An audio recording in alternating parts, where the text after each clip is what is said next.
Le docteur Mascret. On va se questionner ce matin sur notre rapport à l'alcool, parce qu'on a tendance, docteur, à associer alcoolisme à une perte de contrôle totale.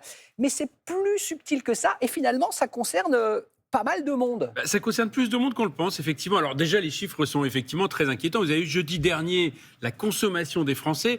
Il y a 22,2% des adultes qui ont une consommation supérieure à la consommation à risque. Alors ce qu'on appelle la consommation à moindre risque, pas zéro risque, c'est quand même de consommer, vous voyez c'est affiché, c'est consommer plus de 2 verres le même jour au moins une fois dans la semaine, plus de 5 jours d'affilée ou plus de 10 verres au total sur 7 jours. Vous voyez que c'est des seuils qu'on peut dépasser assez rapidement.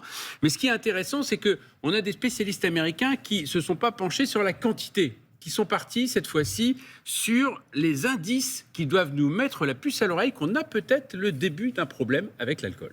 Mais d'abord, c'est facile, non, de dépasser ces seuils? Alors, c'est facile de les dépasser. Si vous le faites une semaine, ça va aller. Mais si vous le faites toutes les semaines, il faut quand même consulter. Et puis, il y a aussi un signe quand même qui doit vous inquiéter, mais qui n'est pas toujours évident. C'est lorsque vous continuez de boire malgré certaines conséquences négatives dans votre vie. Ça peut toucher des domaines comme la santé, le travail.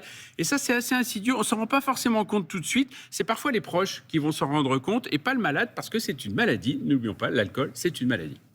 Il y a des signaux d'alerte, docteur? Oui, l'autre signe d'alerte, c'est lorsque vous avez hâte de boire. C'est-à-dire que quand vous êtes dans la journée et vous vous dites vivement ce soir, parce que ce soir, je vais pouvoir boire mon petit verre en rentrant, eh bien là, vous êtes déjà en train d'entrer dans l'alcoolisme. Bientôt, c'est l'alcool qui vous dictera les ordres, qui vous dira j'ai besoin de ma récompense de la journée et vous aurez envie de boire.